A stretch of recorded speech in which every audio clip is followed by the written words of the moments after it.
প্রথম কথা হচ্ছে, প্রথমটা ঠিক আছে, নির্বাচনকে বানচাল করা যাবে না। কারণ বাংলাদেশে যত নির্বাচন হয়েছে, যে সরকারি স্বৈরতান্ত্রিক, ফ্যাসিবাদী, গণতান্ত্রিক যে সরকারি নির্বাচন করেছে, নির্বাচন করে ফেলছে। করে হয়েছে। সেইটা কোনো দল যোগ দিক আর না দিক, আর কিন্তু নির্বাচনটা কেমন হবে, জনগণ ভোট দিতে পারবে কিনা, নির্বাচনের যে আপনি বললেন যে পরিবেশ, মানুষ নিরাপদে ভোট কেন্দ্রে যে নির্বিঘ্নে ফিরে আসতে পারবে কিনা ঘরে, এটি।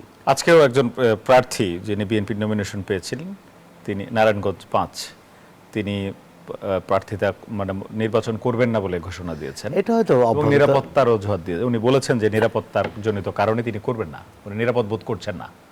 জানি না, কিন্তু এটা এর আগেই দেখলাম যে একজন তার এলাকায় যে বিএনপির মধ্যেই বিরোধ, এবং তার পক্ষে আছে আবার বিপক্ষেও আছে, সে কারণে হতে পারে। অথবা তিনি মনে করছেন যে জিততে পারবেন কি পারবেন না, এটাও হতে পারে। আর সবটা মিলে এটা আমি বলছি দলীয় সমস্যা, কিন্তু রাষ্ট্রীয় সমস্যা বা সরকারের যেটা সমস্যা হচ্ছে যে হাদির উপর যে হামলা হয়েছে ন্যাক্কারজনক, এর পুনরাবৃত্তি ঘটে কিনা, সেটাই হচ্ছে দেখার বিষয়। আর সরকার যেসব পদক্ষেপ নিয়েছে সেটা যথেষ্ট কিনা। নির্বাচনের প্রতিযোগী দলগুলো, প্রধান উপদেষ্টা ভোটারদের আহ্বান জানিয়েছে ভোটাধিকার প্রয়োগ করার জন্য।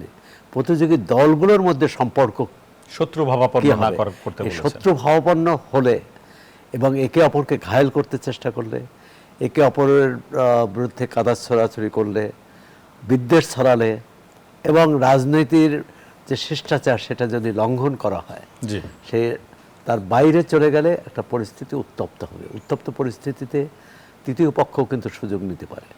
যারা নির্বাচন বানচাল করতে চায় তারাও সুযোগ নিতে পারে প্রধান উপদেষ্টার ভাষায়। সেটা যাতে না পারে, আমি মনে করি নির্বাচন সুষ্ঠু করার ক্ষেত্রে নির্বাচন কমিশন, সরকারের যেমন ভূমিকা আছে, প্রতিযোগী দলগুলোরও ভূমিকা খুবই গুরুত্বপূর্ণ, দায়িত্বশীল, এবং প্রয়োজনে তারা অভিন্ন মঞ্চেও তো সংযোগ জনসভা করতে পারে। যার যার প্রতীকে ভোট চাইবে না, যার যার প্রতীকে তো নির্বাচন করবে, যার যার কর্মসূচি সেটা জনগণকে জানালো।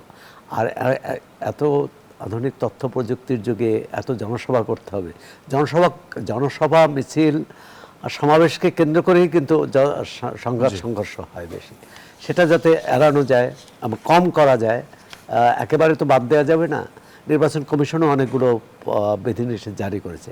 নির্বাচন কমিশনের এই আচরণবিধি মেনে চলা, নির্বাচনের কালো টাকা ও পেশি শক্তির ব্যবহার বন্ধ করা, এবং রাজনৈতিক দলগুলোর মধ্যে একটা সম্প্রীতির সম্পর্ক, একটা সৌহার্দ্যমূলক সম্পর্ক থাকলে নির্বাচন সুষ্ঠু হওয়া সম্ভব।